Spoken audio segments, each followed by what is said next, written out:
Oi, pessoal. Eu vim falar com vocês hoje sobre o que é a psicogenealogia. Eu tenho recebido vários e-mails, várias mensagens para falar um pouquinho mais sobre o que é essa ferramenta, da onde ela vem, qual é a escola, qual é a aplicação dela.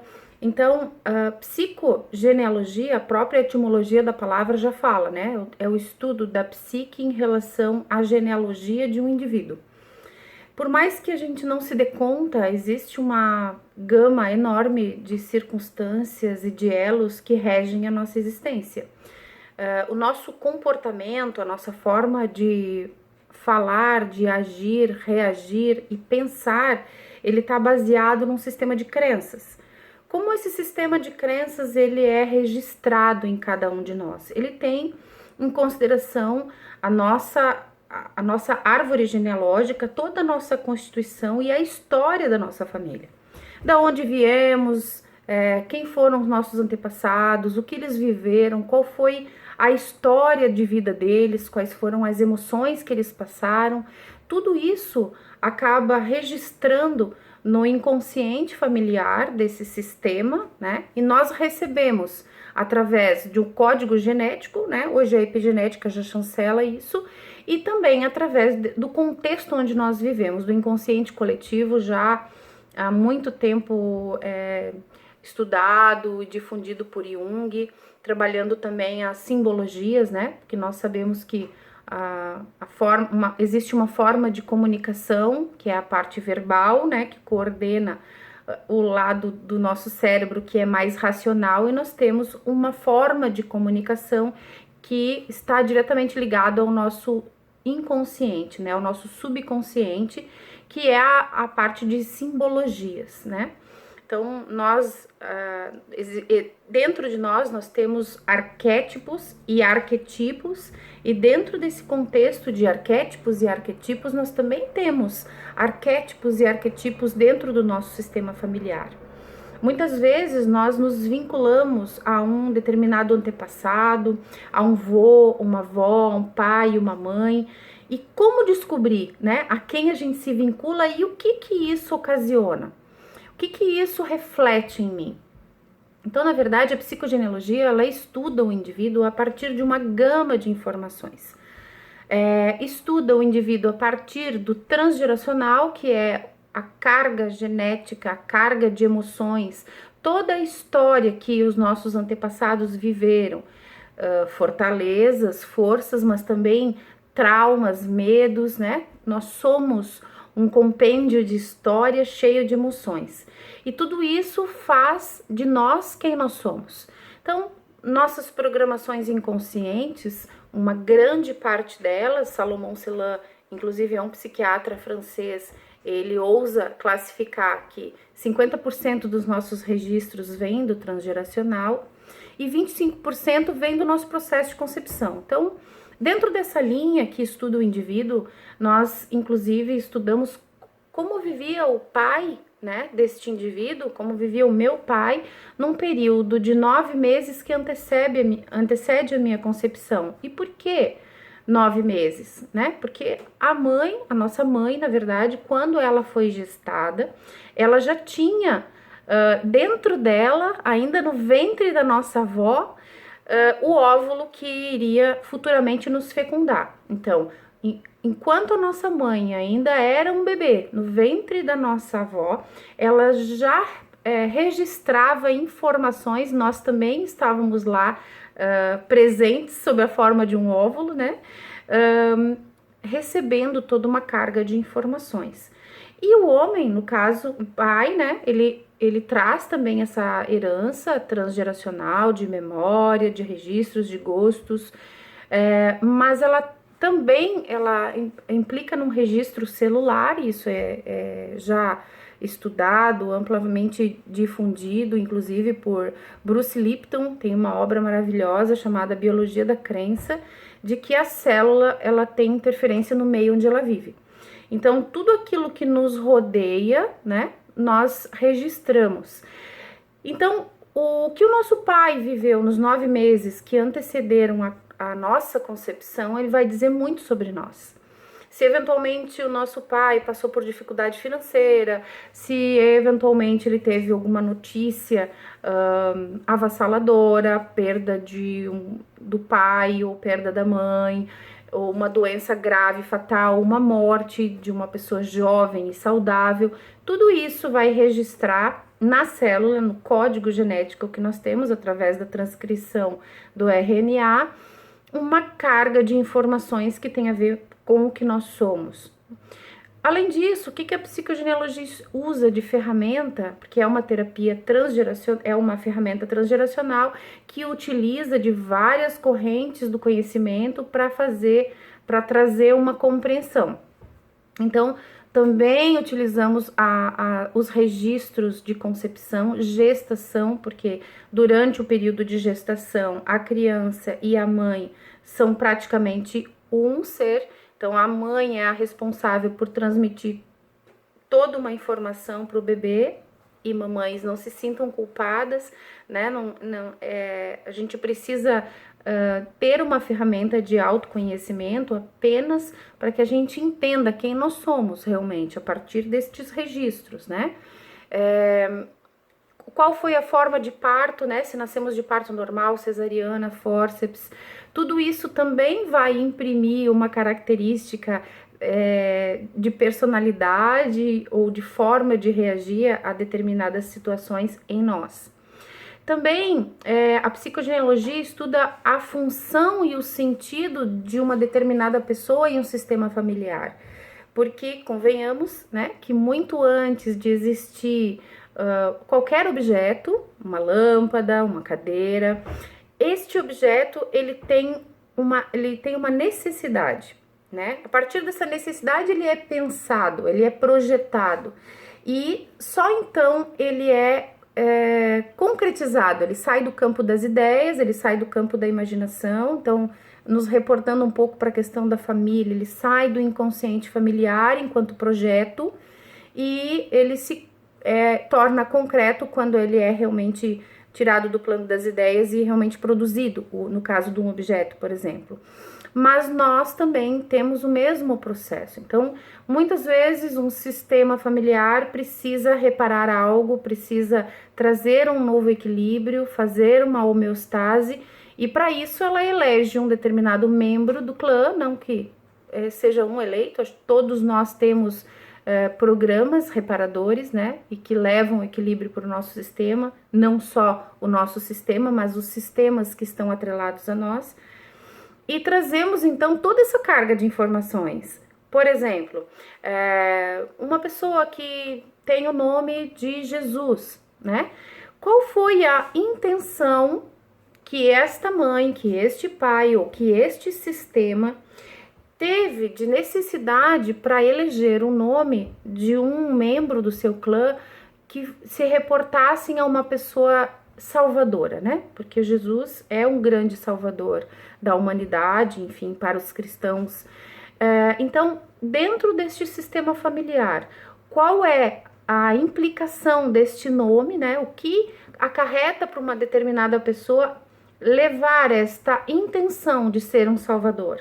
Muitas vezes acarreta, inclusive, a dificuldade de uma manutenção de um relacionamento conjugal, por exemplo. Por quê? Porque a programação dessa pessoa ela está atrelada a salvar o clã, ou a salvar o pai, ou a salvar a mãe. Ou, como a gente também estuda dentro da psicogenealogia, é o filho bastão da velhice, né? Um casal que tem um filho para que cuide deles quando esses pais estiverem idosos. Então, é bem provável que essa pessoa carregue também uma programação que muitas vezes tira a liberdade, o livre-arbítrio dela. Por quê? Porque ela foi projetada para aquela função no sistema familiar. Então, nós utilizamos da ciência, da onomástica, para interpretar o significado etimológico do nome, mas também a intenção, a emoção que aquele nome carrega. E mais, as simetrias que nós identificamos a partir da construção da ferramenta principal da psicogenealogia. Qual é? É o genossociograma. O genossociograma é a construção da árvore familiar. Um pouco diferente do tradicional genograma, né? Porque ele foi concebido por Moreno, o pai do psicodrama, e ele tem o cunho de contextualizar a pessoa no tempo e no espaço, né? Então, quem somos nós a partir de toda essa informação? Como pensava a minha avó no ano de 1938? O que se passava na cidade onde ela morava, no país? Quais eram os tabus, quais eram as crenças daquela época? Mulher poderia ter um filho se não fosse casada? Como era o julgamento de uma mãe solteira naquela época, né? Nós nunca podemos analisar uma determinada pessoa, uma determinada programação sob a ótica do nosso tempo. Nós temos que nos projetar para o tempo onde aquela pessoa viveu, como isso acontecia naquela época. Então, a psicogenealogia analisa isso. Também analisa simetrias de nomes parecidos, nomes vinculados, nomes que nos reportam algum antepassado. Além de nomes, nós temos semelhanças de datas, né? Como Anne Ancela Schutzenberger, que é a mãe, né? A pessoa que desenvolveu esse estudo em paralelo com o Alejandro Rodorovsky, que tem um outro contexto, né? Ele trabalha mais com psicodrama, e Anne era uma advogada que foi estudar a mente, né? Se tornou psiquiatra, freudiana, inclusive, e começou a identificar nos pacientes dela, oncológicos, que havia uma certa semelhança de datas de nascimento, datas de falecimento, datas de morte, datas de acidente em relação aos antepassados daquela pessoa. Isso ela, inclusive, identificou na própria vida. Quando ela perdeu um filho e a filha dela, mais nova, disse para ela: mãe, você já percebeu que existe uma sucessão de acontecimentos na nossa família que se repete, né? O teu irmão também faleceu, que era o irmão mais velho, também faleceu, a irmã do papai também faleceu e o meu irmão também faleceu. Então ela ficou intrigada com isso, começou a desenvolver este pensamento e realmente, após essa intuição que ela acabou comprovando, esses fenômenos, esses mecanismos, eles acabavam se repetindo. Não só ela, mas outros psicólogos e psiquiatras se debruçaram ao longo da sua vida para estudar esse contexto, né? Um dos grandes nomes da psicogenealogia é o Marc Frechet. Marc Frechet é um psiquiatra francês, infelizmente já falecido, e ele estudou, então, uma das contribuições dele para a psicogenealogia foi o ciclo celular biológico memorizado, né? E o projeto sentido gestacional. O projeto sentido gestacional é aquele que estuda o indivíduo antes dele ser concebido, durante a concepção e pós. E ele também relata um acontecimento da vida dele, porque a mãe dele, na iminência de ser presa, uma presa política, decidiu, né, em consenso com o pai, que eles teriam um filho, porque a vida dela, então, na prisão, seria mais branda. E, de fato, foi.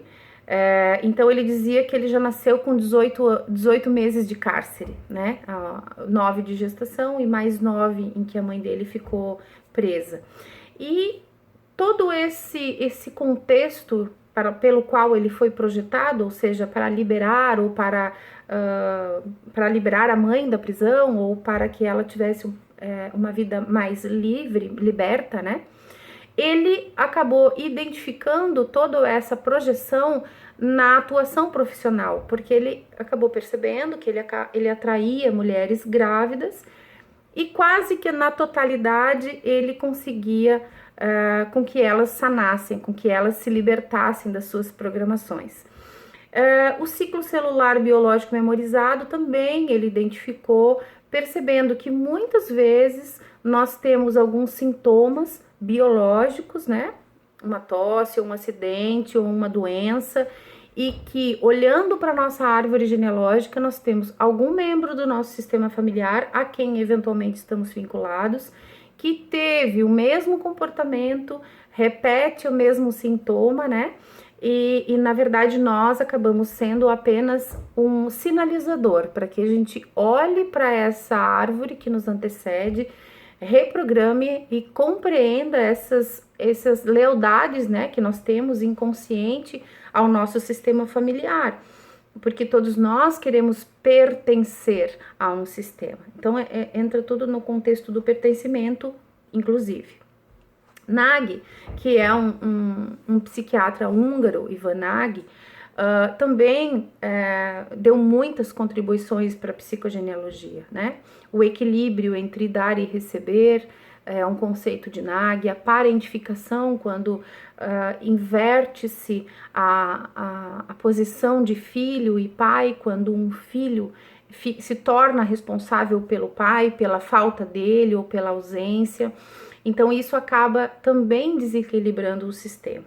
Então, quando nós conseguimos identificar essas simetrias, essas lealdades inconscientes, os segredos que existem dentro de um sistema familiar, as criptas, né, que a gente chama de os buracos de dor, né, as lacunas de dor, mortes injustificadas, um aborto, ele cria um mecanismo de desequilíbrio no sistema, também interpretado sob a luz de estudos, né, inclusive sob essa ótica do que falta e que precisa ser reincluído, estudou Bruma Zeigarnik, então amplamente difundido e estudado o efeito Zeigarnik, tanto que muitas vezes nós acordamos ao meio da noite em função de lembrar algo que nós precisamos fazer no dia seguinte.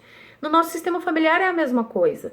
Então, se falta algum membro, se houve um aborto, se houve um excluído, né, como com muita propriedade hoje os consteladores têm identificado essas exclusões, essas ausências, essas faltas, os lutos não processados, eles causam um registro de dor, né? E o sucessor deste antepassado, em algum momento dessa árvore genealógica, alguém vai pegar essa batata quente para resolver. Françoise Douto, que é uma psiquiatra que falava muito, que estudava muito as crianças, né? Inclusive ela dizia que é necessário pelo menos 3 gerações para se criar uma criança psicótica.